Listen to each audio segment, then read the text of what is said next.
14 June 1911 আজিৰে পৰা প্ৰায় 113 বছৰ আগতে ইটালীৰ ৰোম চহৰৰ পৰা জেনেটি নামৰ এখন ট্ৰেইনে চলাচল আৰম্ভ কৰে।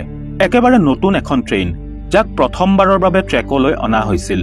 যেহেতু এআই ট্ৰেইনখনৰ প্ৰথম ট্ৰায়েল আছিল, সেইবাবে ইয়াক স্মৰণীয় কৰি ৰাখিবলৈ আৰু ট্ৰেইনখনৰ প্ৰচাৰৰ বাবে কোম্পানীয়ে এটা বিনামূলীয়া যাত্ৰাৰ আয়োজন কৰে।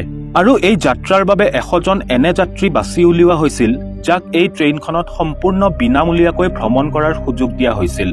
বিনামূলীয়া খোৱা বোৱাৰ পৰা আৰম্ভ কৰি গন্তব্যস্থান পৰ্যন্ত যোৱা আৰু তাৰ পাছত যাত্ৰীসকলক পুনৰ সেই স্থানলৈ ঘূৰাই অনা আদি সকলো বিনামূলীয়া আছিল। 100জন যাত্ৰী আৰু 6জন কৰ্মচাৰী সহ মুঠ 106জন মানুহ থকা এই ট্ৰেইনখনত এটা ইঞ্জিন আৰু 3টা ডবা আছিল। এই ট্ৰেইনখন ৰোমৰ পৰা ৰাওনা হয় আৰু এইদৰেই এক স্মৰণীয় যাত্ৰাৰ শুভাৰম্ভ হয়।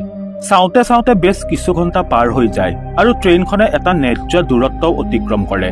এতিয়ালৈকে ট্ৰেইনখনৰ ভিতৰে বাহিৰে সকলোবোৰ ঠিকমতেই চলি আছিল, কাৰণ এয়া আছিল ইয়াৰ প্ৰথম যাত্ৰা। তাৰোপৰি আকৌ সকলোবোৰ বিনামূলীয়া। তেনে ক্ষেত্ৰত ট্ৰেইনখনত থকা সকলো যাত্ৰী বেছ আনন্দত আছিল। অন্যহাতে ট্ৰেইনখনৰ কৰ্মচাৰীসকলেও যাত্ৰীসকলক অতি সুন্দৰভাৱে শুশ্ৰূষা কৰিছিল। এইদৰে জেনেটি নামৰ ট্ৰেইনখনে দ্ৰুতগতিত ইয়াৰ গন্তব্যস্থান অভিমুখে আগুৱাই গৈ থাকিল। এই দৃশ্য বহুতেই নিজ চকুৰে দেখা পাইছিল। ইমানলৈ সকলো ঠিকেই আছিল, কিন্তু ইয়াৰ পাছত যি ঘটিল সেয়া শুনি আপুনি অবাক হৈ যাব আৰু ভাবিবলৈ বাধ্য হ'ব যে এয়া কিদৰে সম্ভৱ। হঠাৎ জেনেটিৰ যাত্ৰাপথত এটা সুৰংগ আহিল, যাৰ নাম আছিল লম্বাৰ্ডি টানেল, আৰু ইয়াৰ দৈৰ্ঘ্য আছিল 1 কিলোমিটাৰ। এতিয়া আপুনি হয়তো ভাবিব পাৰে যে ইয়াত অবাক হোৱাৰনো কি কথা আছে। তেনেহলে আপোনাক জনাব বিচাৰো যে ট্ৰেইনখন সুৰংগটোৰ ভিতৰত সোমাই গ'ল ঠিকেই, কিন্তু আনটো মূৰে কোনোদিনেই ওলাই নাহিল। সুৰংগৰ ভিতৰতেই 3টা বগী বিশিষ্ট এই ট্ৰেইনখন চিৰদিনৰ বাবে অন্তৰ্ধান হয়। ট্ৰেইনখনৰ সন্ধান না সেই সময়ত পোৱা গ'ল আৰু না আজি 113 বছৰ পাছত পোৱা গ'ল। হয় বন্ধুসকল, এই কথা শুনাৰ পাছত আপোনাৰ যিদৰে বিশ্বাস কৰিবলৈ টান হৈছে, ঠিক তেনেদৰে তেওঁলোকেও বিশ্বাস কৰিবলৈ টান পাইছিল যিসকলে ট্ৰেইনখনৰ বাবে অধীৰ আগ্ৰহেৰে ৰৈ আছিল। হাজাৰ হাজাৰ মানুহে নিজ চকুৰে এই ট্ৰেইনখন সুৰংগৰ ভিতৰত সোমোৱা দেখিছিল। ৰেলৱে কৰ্মচাৰীয়ে সেউজীয়া পতাকা দেখুৱাই ট্ৰেইনখনক আগুৱাই যাবলৈ ছিগনেলো দিছিল। তেনেহলে এয়া কিদৰে সম্ভৱ? বহু সময় পাছতো যেতিয়া ট্ৰেইনখনৰ কোনো সন্ধান নোলাল, তেতিয়া চাৰিওফালে এক হুৱাদুৱাময় পৰিস্থিতিৰ সৃষ্টি হয় আৰু লগতে ৰেলৱে বিভাগো খুব উদ্বিগ্ন হৈ পৰে। লাহে লাহে এই খবৰ সমগ্ৰ ইটালীত বিয়পি পৰে যে 106জন যাত্ৰীসহ এখন ট্ৰেইন লম্বাৰ্ডি নামৰ সুৰংগ এটাৰ পৰা নিখোজ হৈছে। এই ঘটনাৰ পাছত খুব তৎক্ষণাত ইয়াৰ তদন্ত আৰম্ভ হয়, কিয়নো ট্ৰেইনখনে 1 কিলোমিটাৰ সুৰংগ অতিক্ৰম কৰোঁতে এতিয়ালৈ এদিনতকৈ অধিক সময় পাৰ হৈ গৈছিল, যাৰ পৰা স্পষ্টকৈ বুজা গৈছিল যে জেনেটি হয়তো কোনো দুৰ্ঘটনাৰ চিকাৰ হৈছে। কিন্তু ট্ৰেইনখনৰ লগত দৰাচলতে কি হৈছিল সেয়া জনা এতিয়া খুবেই জৰুৰী হৈ পৰিছিল। সকলোৰে সন্দেহ এই ৰহস্যময় সুৰংগটোৰ ওপৰতেই আছিল। সেইবাবে সুৰংগৰ প্ৰতিটো চুকে কোণে সূক্ষ্মভাৱে তালাচী চলোৱা হ'ল। সকলোৰে সন্দেহ হৈছিল যে সুৰংগৰ ভিতৰত হয়তো গভীৰ গাঁত বা গোপন পথ আছে, য'ত ট্ৰেইনখনে দিক বিদিক হেৰুৱাই পেলাইছে, নাইবা দুৰ্ঘটনাত পতিত হৈছে। কিন্তু আপুনি জানি আচৰিত হ'ব যে সুৰংগটোৰ ভিতৰত না কোনো গভীৰ গাঁত আছিল আৰু না কোনো গোপন পথ। ট্ৰেইনখন সন্দৰ্ভত কাৰো ওচৰতে একো তথ্য নাছিল। সময়বোৰ এনেদৰেই পাৰ হৈ গৈ থাকে। দীৰ্ঘদিন তদন্ত কৰাৰ পাছতো যেতিয়া ট্ৰেইনখনৰ কোনো সুংসূত্ৰ নোলাল, তেতিয়া এই খবৰটো মিডিয়াৰ হাতত গৈ পৰে আৰু ইটালীৰ নাম যথেষ্ট বদনাম হয়, কিয়নো তেওঁলোকৰ 106জন নাগৰিক ৰহস্যজনকভাৱে নিখোজ হৈ গৈছিল আৰু তেওঁলোকৰ সন্ধান উলিয়াবলৈ ইটালীৰ প্ৰশাসন চৰমভাৱে ব্যৰ্থ হৈছিল। তথাপিও মিডিয়াৰ এই বদনামে ইটালীক এক আশাৰ পথ দেখুৱায়, কাৰণ মেক্সিকোৰ 2জন ব্যক্তি হঠাৎ মিডিয়াৰ সন্মুখলৈ আহে আৰু দাবী কৰে যে তেওঁলোকো এই ট্ৰেইনখনৰে যাত্ৰী আছিল, কিন্তু সুৰংগত সোমোৱাৰ আগেয়ে তেওঁলোকে ট্ৰেইনৰ পৰা জঁপিয়াই দিয়ে। কাৰণ আছিল কিছু ক'লা ধোঁৱা আৰু এটি অদ্ভুত শব্দ, যি তেওঁলোকে ট্ৰেইনখন সুৰংগত সোমোৱাৰ ঠিক আগে আগে দেখিছিল আৰু শুনিছিল। সেইবাবে তেওঁলোকে অত্যন্ত ভয় খাইছিল আৰু চলন্ত ট্ৰেইনৰ পৰা জঁপিয়াই দিছিল। ভাগ্যক্ৰমে তেওঁলোক দুয়োজনেই বাচি গৈছিল, কিয়নো ধোঁৱাৰ বাবে চালকে ট্ৰেইনৰ গতি যথেষ্ট কমাই দিছিল। যদিও তেওঁলোকে জঁপিয়াবলৈ সক্ষম হৈছিল, কিন্তু ইয়াৰ ফলত তেওঁলোক যথেষ্ট আঘাতপ্ৰাপ্ত হয় আৰু বহু সময় অজ্ঞান হৈ সেই ঠাইতে পৰি ৰয়, যাৰ বাবে ট্ৰেইনখনৰ লগত পাছত কি হ'ল সেই বিষয়ে তেওঁলোকে একো গম নাপায়। পাছত এই দাবীৰ তদন্ত কৰা হয় যদিও কোনো সুংসূত্ৰ পোৱা নগ'ল, কাৰণ সেই 2জন ব্যক্তিৰ মানসিক অৱস্থা খুবেই বেয়া আছিল।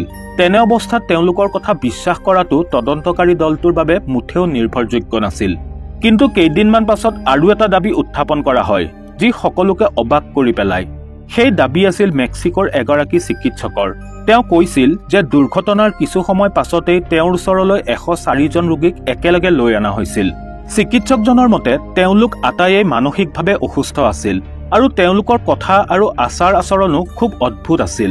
তাৰ পাছতো চিকিৎসকজনে তেওঁলোকৰ পৰা জানিব বিচাৰিছিল যে তেওঁলোকৰ এই অৱস্থা কিদৰে হ'ল আৰু তেওঁলোকৰ লগত কি ঘটিছিল, কিন্তু তেওঁলোকে সেই বিষয়ে একোৱেই ক'ব নোৱাৰিলে।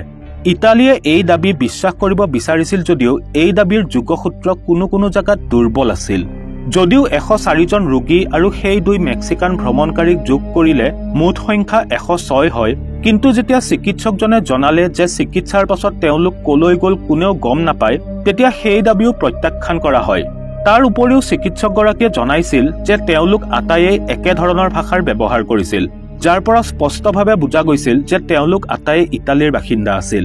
তথাপিও এইবোৰ বিশ্বাস কৰাৰ বাবে যথেষ্ট নাছিল যে তেওঁলোক আটাইয়ে জেনেটিৰ যাত্ৰী আছিল, কিয়নো এই দাবীৰ আটাইতকৈ দুৰ্বল যোগসূত্ৰ এইটোৱে আছিল যে 104 জন যাত্ৰীক একেলগে পোৱা গৈছিল, আকৌ তেওঁলোক একেলগে নিখোজো হয়। সময়ৰ লগে লগে মানুহে এই ঘটনাটো পাহৰিবলৈ ধৰে, যাৰ বাবে তদন্তকাৰী দলটোৱে প্ৰমাণৰ অভাৱত তদন্ত বন্ধ কৰি দিয়ে। আৰু তেতিয়াৰে পৰা আজি পৰ্যন্ত এই ট্ৰেইন দুৰ্ঘটনাটো এটা ৰহস্য হৈয়ে থাকি গ'ল। যদিও এই দুৰ্ঘটনাৰ তদন্ত বন্ধ কৰি দিয়া হৈছিল, কিন্তু সময়ে সময়ে ইয়াক লৈ দাবী যুক্তিৰ ধাৰা কোনোদিনেই শেষ হোৱা নাছিল। এনেকুৱা এটা চাঞ্চল্যকৰ দাবী তেতিয়া কৰা হৈছিল যেতিয়া জানিব পৰা গৈছিল যে হুবহু এই ট্ৰেইনখনৰ দৰে আন এখন ট্ৰেইন বিভিন্ন সময়ত বিভিন্ন স্থানত দেখিবলৈ পোৱা গৈছে। কেতিয়াবা যদি ৰোমানিয়াত, কেতিয়াবা আকৌ ৰাছিয়াত দেখা গৈছে এই ট্ৰেইনখন।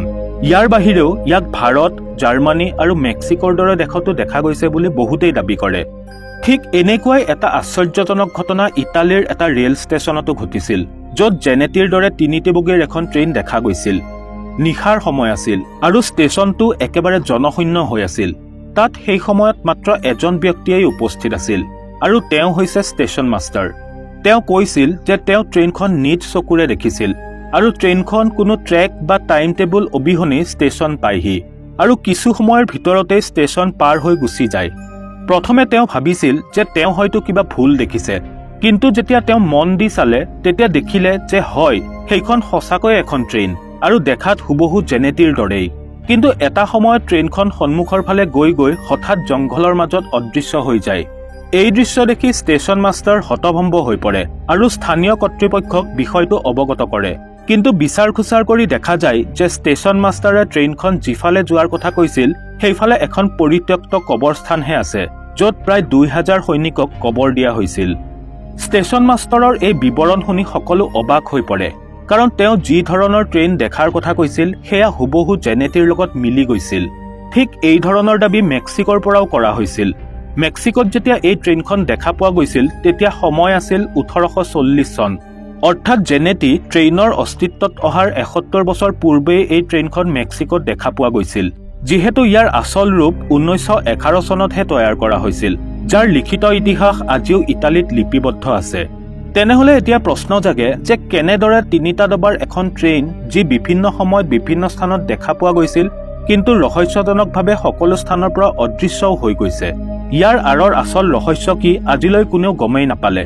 সেইবাবে কোৱা হয় যে জেনেটি নামৰ এই ট্ৰেইনখন যেতিয়া লম্বাৰ্ডি সুৰংগৰ মাজেৰে পাৰ হৈ গৈছিল তেতিয়া ই এক ধৰণৰ টাইম মেচিন বা সময় যাত্ৰাত সোমাই পৰিছিল। সহজ ভাষাত ক'বলৈ গ'লে এই ট্ৰেইনখন 1911 চনৰ পৰা ওলাই আহি অন্য কোনো সময় যেনে 1840 চন অথবা আন কোনো সময়সীমা গৈ পাইছিলগৈ, আৰু এই কাৰণ যে ইয়াক কেতিয়াবা ৰাছিয়া আৰু কেতিয়াবা ৰোমানিয়াত দেখিবলৈ পোৱা গৈছিল। যদিও এই তথ্যসমূহ সহজে বিশ্বাস কৰা টান, কিন্তু তথাপিও ইয়াৰ ওপৰত বিজ্ঞানীসকলৰ চিন্তা চৰ্চা আৰু গৱেষণা আজিও অব্যাহত আছে। এই ট্ৰেইনখনৰ সকলো তথ্য ইটালীত নথি আকাৰে সংৰক্ষণ কৰা হৈছে। এনে পৰিস্থিতিততো এই ভাৱ হয় যে ট্ৰেইনখনক হয়তো মাটিয়ে খাই পেলাইছে আৰু নহলে আকাশে গিলি পেলাইছে। এখন যাত্ৰীবাহী ট্ৰেইন যাৰ সমস্ত ৰেকৰ্ড আজিও সুৰক্ষিত হৈ আছে, তেনেহলে কিয় পোৱা নগ'ল তাৰ কোনো সম্ভেদ? তাৰ সলনি বিশ্বৰ বিভিন্ন স্থানত বিভিন্ন সময়ত ট্ৰেইনখন দেখা পোৱাৰহে প্ৰমাণ পোৱা যায়। ইয়াৰ পৰা এই বুজা যায় যে ট্ৰেইনখন কোনো টাইম লুপত সোমাই পৰিছিল, যাৰ কাৰণে আজিও ই সময় যাত্ৰা কৰিয়েই আছে, যি কেতিয়াবা সময়তকৈ আগুৱাই যায় আৰু কেতিয়াবা সময়তকৈ পিছুৱাই আহে। ইয়াৰ পৰা এই ক'ব পাৰি যে জেনেটিও হয়তো টাইম ট্ৰেভেলৰেই চিকাৰ হৈছে। তেনেহলে বন্ধুসকল এই বিষয়ে আপোনালোকৰ মূল্যৱান মতামতসমূহ আমাক কমেন্ট কৰি নিশ্চয় জনাব। ভিডিঅ'টো ভাল লাগিলে লাইক আৰু শ্বেয়াৰ কৰিব পাৰে আৰু লগতে চেনেলটো সাবস্ক্ৰাইব কৰি কাষতে থকা বেল আইকনটো প্ৰেছ কৰিবলৈ নাপাহৰিব। পুনৰ লগ পাম মোৰ আন এটি নতুন ভিডিঅ'ত। চাই থাকক এডিচি নলেজ হাব। ধন্যবাদ।